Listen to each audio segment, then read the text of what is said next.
इस वीडियो को देखने से कबल इस वीडियो को लाइक कीजिए, अपने दोस्तों के साथ शेयर कीजिए और अगर अभी तक आपने हमारे चैनल को सब्सक्राइब नहीं किया तो इसे सब्सक्राइब कर लीजिए और साथ ही मौजूद बेल आइकन को दबा लीजिए ताकि आपको तमाम नई स्टोरीज मिलती रहे।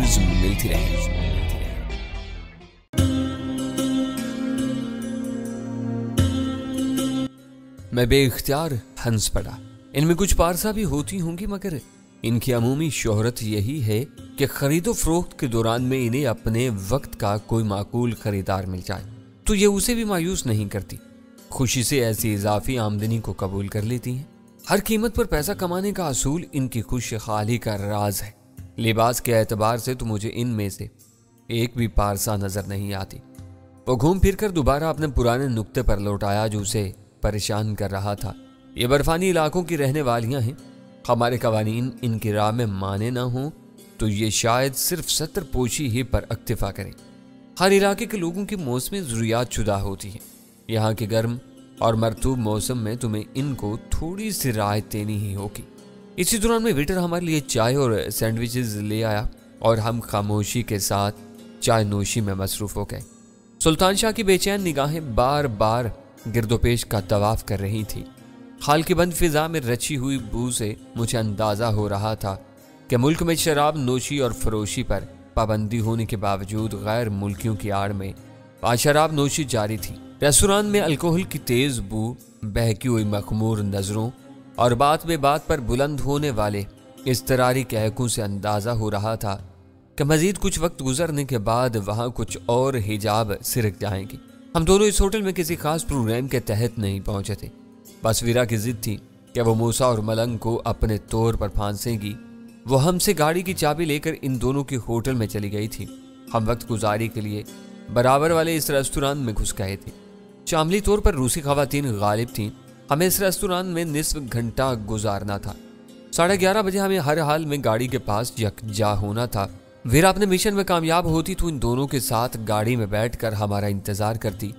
नाकामी की सूरत में उसे बेनीलो मराम वापस लौटाना था।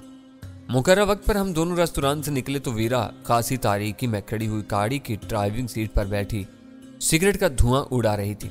अकबे नशिस्तों पर किसी का नामो निशान तक नहीं था। हम दोनों बेखौफ होकर तेजी से अपनी गाड़ी की तरफ बढ़ते चले गए। दरवाजे के लीवर की आवाज सुनकर वीरा ने मेरी तरफ देखा और उसके होंठों पर फीकी सी मुस्कुराहट तैर की जिसमें कामयाबी का शायबा तक नहीं था। मालूम होता है कि तुमने इन दोनों को किसी टैक्सी से स्टेशन फॉर रवाना कर दिया है। सुल्तान शाह ने अकबी नशिस्त में घुसते ही तंजिया लहजा में कहा, ज्यादा चहकने की कोशिश मत करो।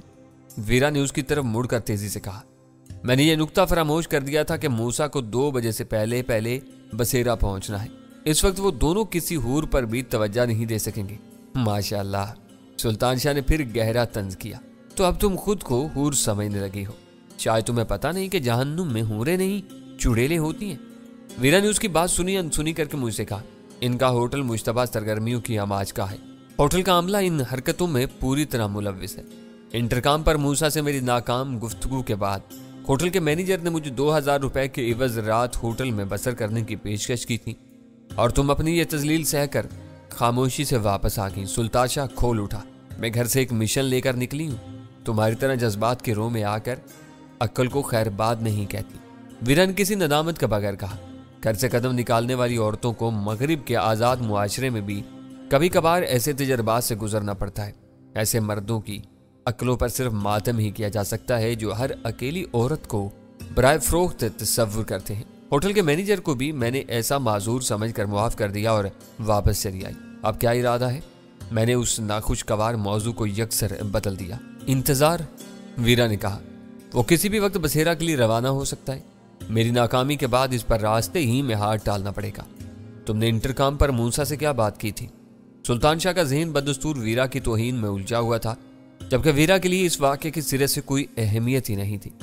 तुम ज़हनी तौर पर अभी तक नन्हे से जज्बाती बच्चे हो, वीरा कदरे गुस्से से बोली। इस कुमाश के होटलों में रहने वालों को अजनबियों की तरफ से काल मिलना आम सी बात है। वक्त और मूड हो तो कुछ न कुछ तय हो जाता है, वरना हल्की सी मुआजरत और कैडल दबाने से बात खत्म हो जाती है। मैंने भी यही तरकीब आजमाई थी। तुम्हें मूसा के कमरे का नंबर कैसे मालूम हुआ? सुल्तान शाह की तसल्ली नहीं हो रही थी। नाम बताकर काउंटर से किसी का भी कमरा नंबर मालूम किया जा सकता है। حیرت ہے کہ تمہیں اتنی معمولی باتیں بھی معلوم نہیں ہیں، ویرا نے جلے کٹر لہجے میں کہا۔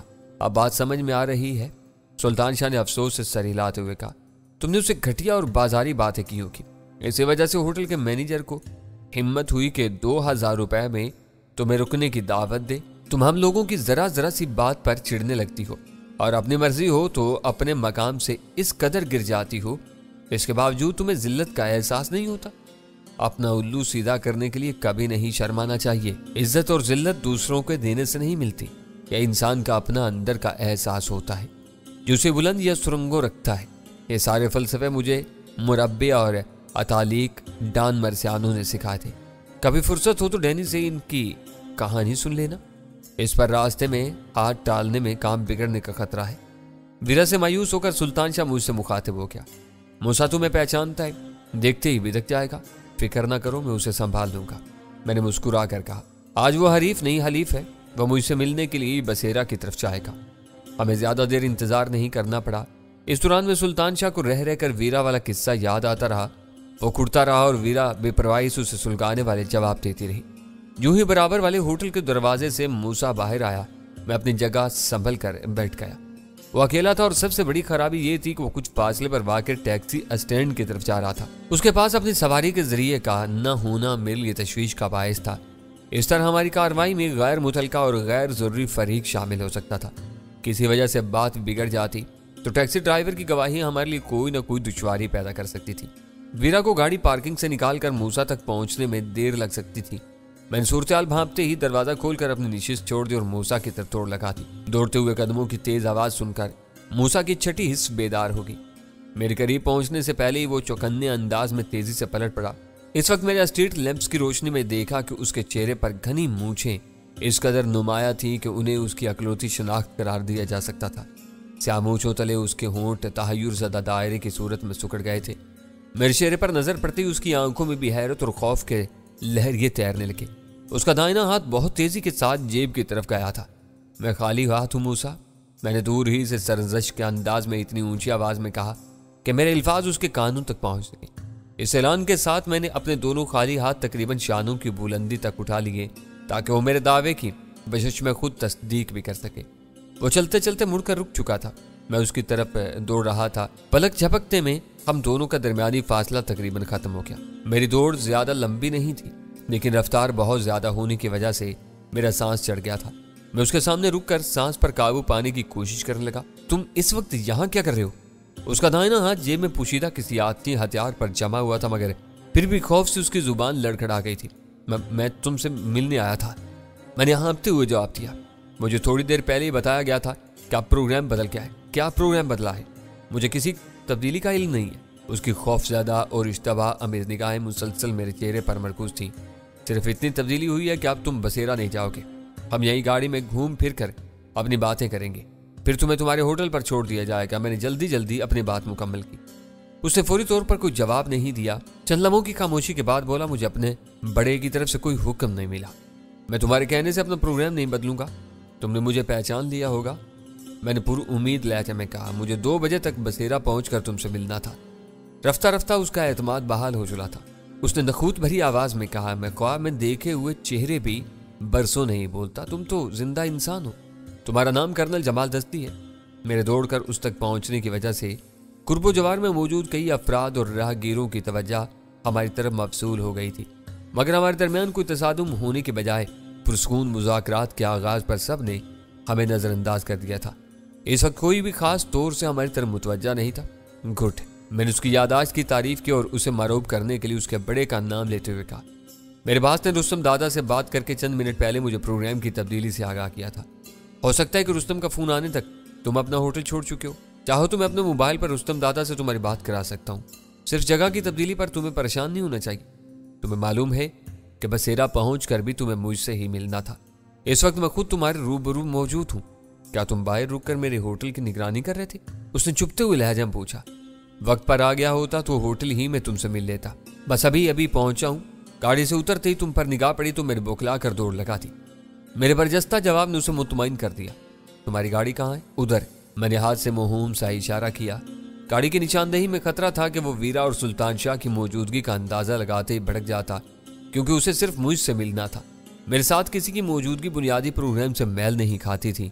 तुम्हारे बास का क्या नाम है? उसने मेरी बताई हुई समत में कदम बढ़ाते बढ़ाते अचानक रुक कर सवाल किया। बास सिर्फ बास होता है, मैंने बाईं आंख दबाकर कहा। तुमने अपने बड़े का नाम नहीं लिया था। मैं अपने बास का नाम लेने से कासिर हूं। वो एक झटके से मेरे साथ चल पड़ा। मुझे यकीन था कि खासी तारीकी में खड़ी हुई गाड़ी में से वो दोनों हमारा जायजा ले रहे होंगे। मैं दिल ही दिल में दुआ मांग रहा था कि मेरे साथ मूसा को देखकर वो मौका की नजाकत भांप लें और हमारे पहुंचने से पहले गाड़ी छोड़ दें। हम स्ट्रीट लाइट्स और बड़े बड़े रोशन इश्तिहारों के तेज इनिकाज से गुजर कर कदर तारीकी में दाखिल हुए तो मूसा बोले बगैर नहीं रह सका। तुम्हारी गाड़ी कितनी दूर खड़ी हुई है? बस वो नजर आ रही है, मैंने तेजी के साथ धड़कते हुए दिल से कहा। इस वक्त तक मैंने देख लिया था कि वीरा या सुल्तान शाह ने गाड़ी नहीं छोड़ी थी। वो खासी नाजुक सिचुएशन थी। सुल्तान शाह और वीरा के लिए यह अंदाजा लगाना मुमकिन नहीं था कि मैंने अपने हरीफ को किस तरह शीशे में उतारा होगा। इसी वजह से वो इत्मीनान से अपनी जगहों पर विराजमान थे। मैंने धीरे से मूसा को टोका। हर बात का यकीन कर लेने के बावजूद तुम्हारा दाहिना हाथ है जेब में मौजूद किसी हथियार पर जमा हुआ है। अब इसकी जरूरत नहीं है। अपनी जरूरत को मैं ज्यादा बेहतर समझता हूँ। तुम गाड़ी चलाओगे तो मैं हाथ निकाल लूंगा। उसके जवाब के एक एक लफ्ज से खतरे की घंटी बज रही थी। वो आखिरी लम्हात तक मोहतात रहने का पुख्ता अज़्म कर चुका था और ये फर्ज कर चुका था कि गाड़ी में मेरे और उसके सिवा कोई तीसरा फर्द नहीं होगा। मैंने अंगूठे की मदद से अपने दाहिने हाथ की उंगली में मौजूद रबड़ कैप्सूल वाले नगीने का रुख हथेली की तरफ घुमाना शुरू कर दिया।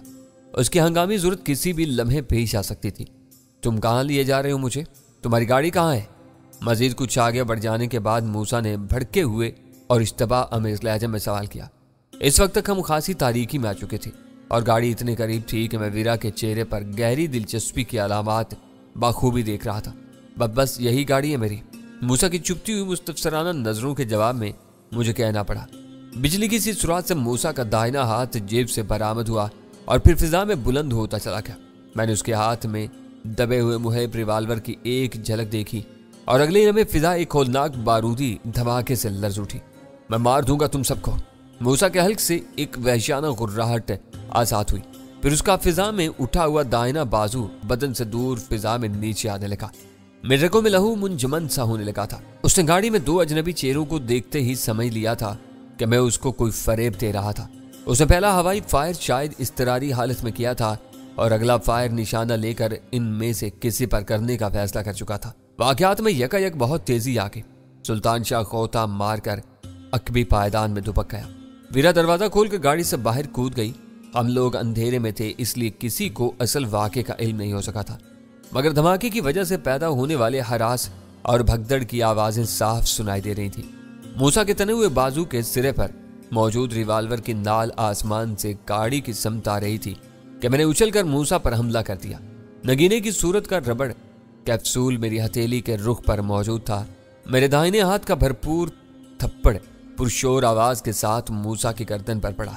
थप्पड़ के दबाव से कैप्सूल में मौजूद सरीउल असर महलूल बारीक सुई के जरिए मूसा की गर्दन में मुंतकिल हुआ और उसका दाहिना हाथ अचानक ही बेजान होकर उसके पहलू में झूल गया।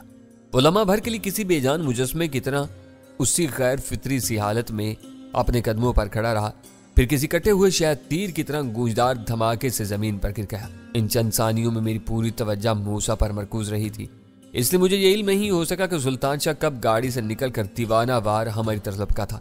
मैंने ये देखा कि मूसा की जमीन पर गिरते ही उसने मेरे बेहोश शिकार की दोनों टांगें पकड़कर उसे किसी मुर्दा चौपाए की तरह गाड़ी की तरफ घसीटना शुरू कर दिया। अगले ही लम्हे में वीरा भी उसका हाथ बटाने पहुंच गई थी।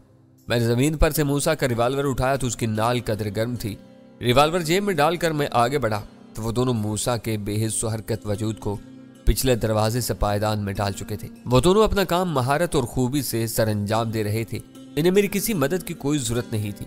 इस वक्त ज्यादा जरूरी और अहम तरीन बात यह थी कि जाए वारदात से फौरी तौर पर फरार की राह इख्तियार की जाए, पर न दूसरे मसाइल इस कामयाबी को खाक में मिला सकते थे।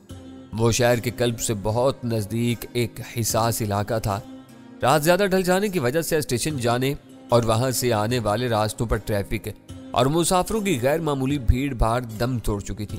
मुझे यकीन था कि शोर की कमी की वजह से फायर का शोर दूर तक सुना गया होगा। पुलिस को इस तरह मुतवज्जा होने में देर लगती तो कुर्बो जवार में वाक़ फौजी दफातर या अस्करी अपार्टमेंट के आसपास मामूर मिलिट्री पुलिस किसी भी लम्हे वहां पहुंचकर हमें घेर सकती थी। میں وقت ضائع کیے بغیر پھرتی سے ڈرائیونگ سیٹ پر سوار ہوا اور اگنیشن میں موجود چابی کی مدد سے انجن اسٹارٹ کر دیا۔ فوراً نکل چلو۔ عقب دروازہ بند ہونے کی پرشور آواز کے درمیان ویرا نے تیزی سے کہا اور میں نے اسی لمحے گاڑی آگے بڑھا دی۔ اجرت میں شاید وہ دونوں ہی موسیٰ سمیت پچھلی سیٹ اور اس کے پائیدان میں سما گئے تھے۔ میں نے ویرا کی ہدایت کے بعد گاڑی میں سلطان شاہ کی موجودگی کی تصدیق کرنے کی ضرورت محسوس نہیں کی۔ ویرا اس کے بغیر وہاں سے روانگی کا فیصلہ نہیں کر سکتی تھی۔ ہماری گاڑی تقریباً نصف دائرے میں گھوم کر سڑک پر نکلی ہی تھی کہ فضا میں کہیں پولیس سائرن کا شور گونجنے لگا۔ خواہش اور اضطراری کیفیت کے باوجود میں نے گاڑی کی رفتار بڑھانے کی حماقت نہیں کی۔ ہم تھوڑی دور گئے تھے کہ سامنے سے نیول پولیس کی ایک تیز رفتار جیپ نمودار ہوئی۔ سائرن بند تھا مگر اس کی چھت پر سرخ روشنی تیزی سے گردش کر رہی تھی۔ گاڑی کی رفتار بڑھا کر جلد از جلد اس علاقے سے نکلنے کی کوشش کرو۔ جیپ کے گزر جانے کے بعد پیچھے سے سلطان شاہ کی سسراتی آواز ابھری۔ نہیں، ویرا نے سختی سے اس کی تجویز مسترد کر دی۔ اسی نارمل رفتار سے چلتے رہو، دیکھو سامنے سے ایک اور گاڑی ایمرجنسی لائٹس جلاتی ہوئی آ رہی ہے۔ مجھے بولنے کی ضرورت پیش نہیں آئی، میں صرف یہ سوچ رہا تھا کہ ہم نے جس کام کو بہت آسان سمجھ کر اسٹیشن فورس سے سفر کا آغاز کیا تھا وہ آخری مراحل پر یکا یک بہت کٹھن ہو گیا تھا۔ مجھ سے چوک یہ ہوئی تھی کہ میں نے موسیٰ کی پھرتی کا اندازہ لگانے میں مار کھائی تھی اور اسے میرے وار سے پہلے ایک ہوائی فائر کر کے معاملات بگاڑنے کا موقع مل گیا تھا۔ کاشف سینٹر اور مہران ہوٹل کے درمیان سے شاہراہ فیصل پر مڑنے تک ہمیں مزید 2 سرکاری گاڑیاں نظر آئیں جو تیزی سے کینٹ اسٹیشن کی طرف جا رہی تھیں۔ شاہراہ فیصل پر ٹریفک کے دہارے میں شامل ہونے کے بعد میں نے اطمینان کا گہرا سانس لیا۔ اس سڑک پر نکل آنے کے بعد ہم خطرے کی حدود سے خاصی دور نکل آئے تھے۔ ایک لمبے تعطل کے بعد ہم تینوں ایک ساتھ کسی کارروائی میں شریک ہوئے تھے، اس لیے موسیٰ کے اغوا کے اس واقعے میں خاصی سنسنی محسوس ہوئی تھی۔ کچھ دیر تک تینوں ہی خاموشی سے اپنے اپنے خیالات میں کھوئے رہے، پھر ویرا نے جمود توڑنے میں پہل کی۔ اگر ہم دونوں گاڑی سے اتر کر الگ الگ کھڑے ہو گئے ہوتے تو فائر اور بدمزگی کی نوبت نہ آتی۔ تمہیں بر وقت یہ خیال آ گیا ہوتا تو کسی کو کانوں کان پتہ نہیں چلتا کہ وہاں کیا ہوا ہے۔ تم دونوں کو دیکھتے ہی اسے خطرے کا احساس ہوا تھا۔ میں نے کہا یہ اس بھیانک تجربے سے گزرنے کے بعد کا خیال ہے۔ ویرا نے کھلے دل سے اعتراف کیا۔ اس وقت میرے فرشتوں کو بھی اندازہ نہیں تھا کہ تم نے اسے کیسے رام کیا ہوگا۔ وہ مجھے پہچانتا تھا، یہ بات میرے لیے سود مند بھی ہو سکتی تھی اور خطرناک بھی۔ میں اسے یہ باور کرانے میں کامیاب ہو گیا تھا کہ کسی مجبوری کی وجہ سے مجوزہ ملاقات کا مقام تبدیل کر دیا گیا ہے۔ اس عذر میں تم دونوں کی موجودگی کا کوئی جواز پیدا نہیں ہوتا تھا۔ یہ حکمت عملی پہلے سے طے ہو جانی چاہیے تھی۔ سلطان شاہ نے زبان کھولی۔ ہمیشہ یہی ہوتا ہے کہ ہم اندھا دھند کوئی قدم اٹھا لیتے ہیں اور پھر عین وقت پر فیصلے ہوتے ہیں۔ اس میں میری غلطی تھی۔ ویرا نے جھٹ ذمہ داری قبول کر لی۔ میرا خیال تھا کہ میں آسانی سے ان دونوں کو ان کے ہوٹل سے نکال لاؤں گی۔ ہم دونوں کو اٹھانے کے چکر میں تھے مگر اب ایک پر اکتفا کرنا پڑا ہے۔ سلطان شاہ کی آواز ابھری۔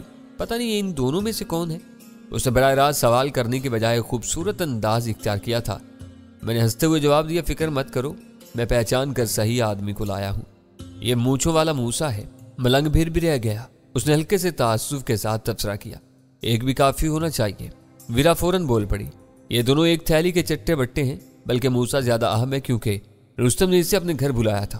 مجھے اس لڑائی کا رخ اب میجر بخشی سے رستم کی طرف کھوتا ہوا نظر آ رہا ہے۔ وہ بولا، یہ بھول کر بھی نہ سوچنا۔